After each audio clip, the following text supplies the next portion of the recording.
Welcome to Hood Champion Boxing and Sports. In boxing, you find a way to win or you find a way to lose. Look, Spence versus Crawford, take 1,254,256. Look, people, we've been here several times and we never got to fight. Now it looks like it may happen. So take it with a grain of salt.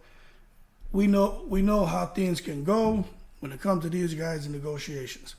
But at the end of the day, some people feel like, hey, Crawford is going to come out here and spear or harpoon the big fish. Other people feel, shit, Earl Spence, back in the gym, he doesn't take tune-ups. And we know what he does when he gets in the ring. Okay? He breaks eye sockets. He beats people down. It's death by 1,000 left hands. But at the end of the day, if it's going to happen, well, this welterweight mega fight, what a lot of people are calling it, hey, it's here. And, how does Spence and Crawford match up?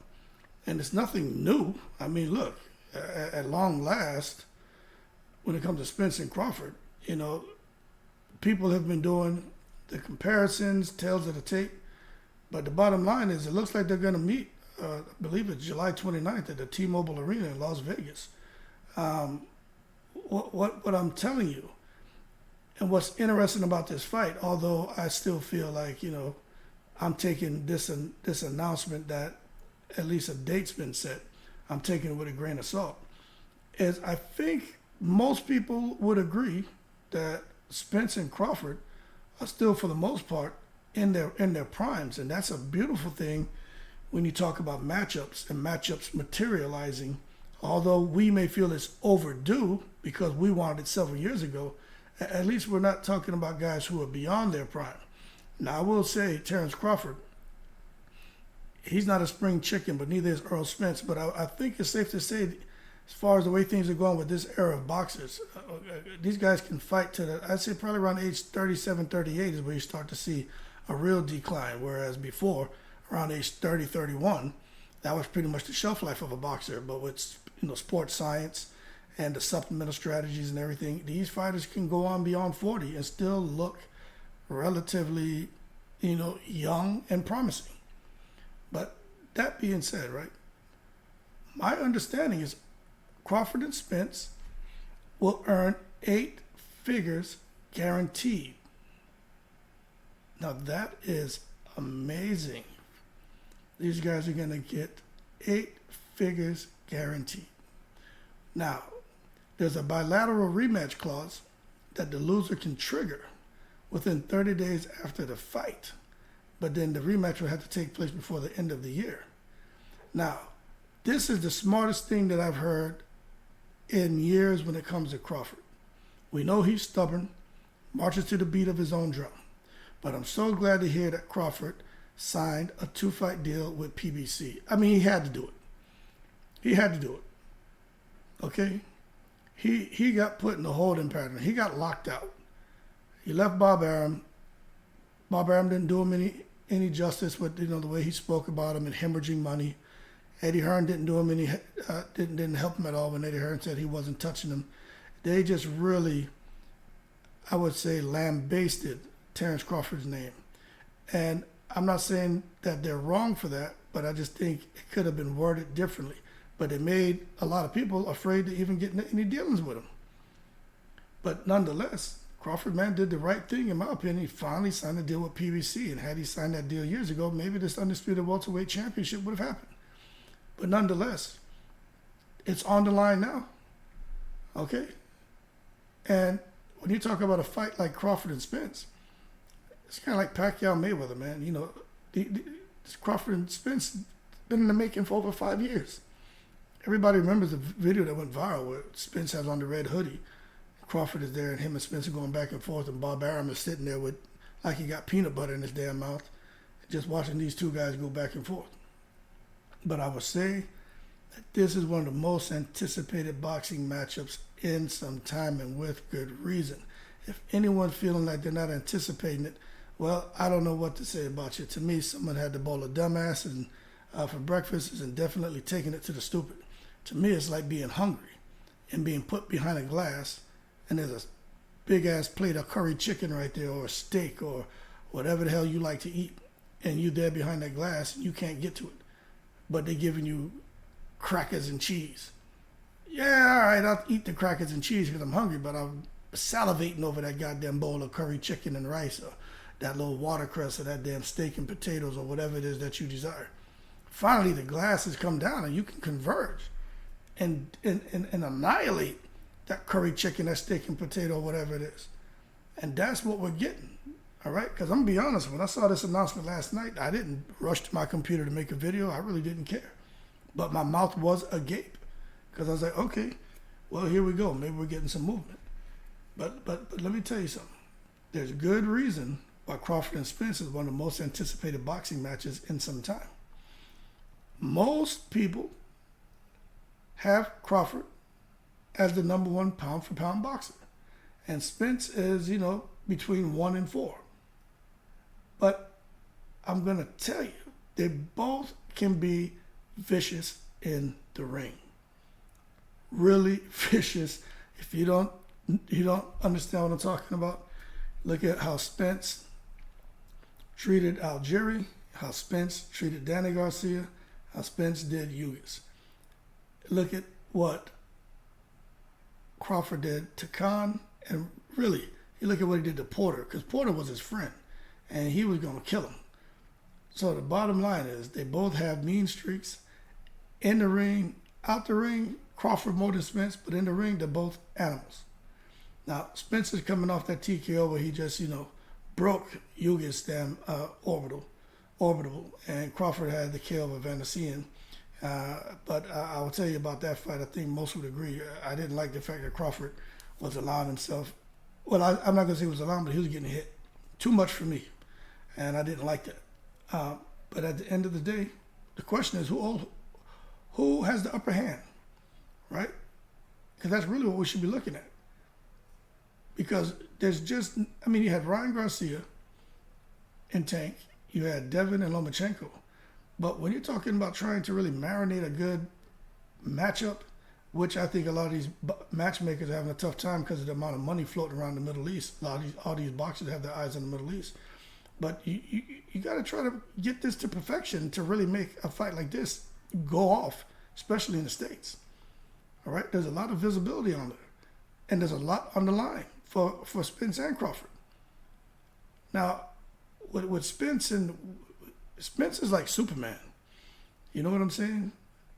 This man getting a car accident, come back, beats Garcia, has a whole surgery with his retina, comes back, beats Ugas, picks up a third welterweight title. I mean, it's crazy. Crazy. Crawford is still plugging along no matter who gets in front of him. He beats him. It's not even close. But to see these two come together, which we thought was, for the most part, impossible, is a very rewarding feeling. Now, Crawford in that WBO title, people are giving him a lot of crap for it, but hey, when you're the WBO champion, you got to fight your mandatories, and it's not his fault he had some shit sandwiches over there. But at the end of the day, Crawford did what he has to do, but now he has an opportunity to fight what most people feel is the biggest threat in the division, Earl Spence, 3 belts, WBC, IBF, and WBA, and Crawford with his WBO on the line. It's going to result in an undisputed distinction. Now, I'm telling you right now, boxing in its nature is, I would say, it's fractured. Okay? Let's just understand this. Spence, I would say this. Spence, like the majority of elite welterweights, he's over there with PBC, right? PBC just refused to do work with Top Rank, or very little, and as a result, they weren't able to make a fight. Okay? But Crawford became free, and, people were pretty optimistic about making the mega fight. But I think Crawford finally realized, look, I got to do something. His esteem is extremely high. He's happy. He's in a happy spot, controlling his career. He's getting paid the kind of money he wants. And he doesn't feel like he's being hindered or held back. And it's nice to be free. But Crawford rose to a lot of these number one pound for pound rankings. He was there for a lot of them. But when Canelo took that loss to Bivol, that didn't do nothing but help Crawford's argument of being the number one. But we got to understand Canelo Alvarez is taking challenges. Okay? But Spence, not too far behind Crawford. But when people argue who's really should be ahead on the pound for pound list, you got to understand Crawford, 135, 140, and 147, 3 different weight divisions. Doesn't matter who he fought. It's 3 different weight divisions. Spence doesn't have that. Because Spence can't get down to 135, so you got Devin Haney, who struggled to get to 135. You got Josh Taylor, who struggled to 140. Earl Spence struggled to 147. All 3 really should be fighting up. This is why I'm glad to see this fight is happening, because who knows how long Spence is going to hang around killing himself to get down to 147. But the winner won't just be recognized as what I feel is the top dog in the welterweight division. I think both of them are the number ones, and whoever wins becomes the undisputed, and the other guy still remains the number one. I don't think Spence is 1, Crawford's 2, Crawford's 1, Spence is 2. They're the 2 number ones battling for the undisputed distinction. I've always said that. I'm going to remain consistent. Okay? But it's kind of a coin flip, because we talk about what some could try to kind of identify pros and cons and say, hey, maybe some mismatches with this bout. Spence is bigger, maybe he's stronger, maybe his jab is better. Natural 147 pounder was fighting at 152 in the Olympics. Really should be fighting at 160. Crawford, they say he's light in the ass, right? I just told you guys, 135 pounds is where he started. Filled up to 140, 147, looking pretty good. But he has this freakish strength for the division. But some people could see it as a mismatch. But some people will say, hey, the mismatch is the fact that Crawford can switch hit and can knock you out with either hand from either position, either stance, orthodox or southpaw. I always say Crawford goes into the phone booth and comes out and turns on the southpaw man. So Spence is Superman, Crawford's southpaw man. And we know when he turns southpaw, fights in. Simple. Simple. I'm not making that up. When Crawford goes southpaw, it's just a matter of time before the fight ends. So it's going to be interesting to see how Spence does dealing with southpaw man with the freakish strength, who really, some people say, shouldn't stand a chance against the much bigger Spence. But you can argue for Crawford that it's a mismatch going in here with Spence. You can argue for Spence that it's a mismatch going in here with Crawford. But as far as who's the better finisher, everyone's going to have an opinion. But I'd have to say Bud is probably the better finisher. Offensive arsenal, they both have a lot. But maybe Crawford's a bit more versatile. Spence is more defensively responsible, but he hasn't had to show the versatility of his offensive arsenal. For those who think Spence doesn't have a lot to his offense, just look at the fact of how he went in there and boxed Mikey Garcia, made it easy, and when he could have banged him out. But mixing it all together, right? You got to really understand what's at stake here, all right?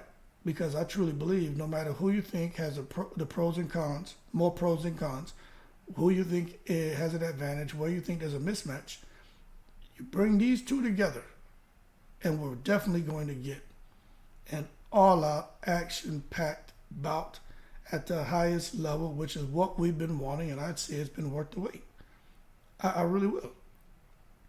But at the same time, let's just be patient, see what happens. And now that these two are fighting, stuff's going to open up. Boots Ennis, Virgil Ortiz, Mantis Stanionis, Keith Thurman, Conor Benn, Alexis Rocha, Blair Cobb, Roman Villa, Rashidi Ellis. It's good news for those fighters. They're gonna get some activity now, because everybody seemed to be waiting around to see what the hell Crawford and Spence were going to do, right?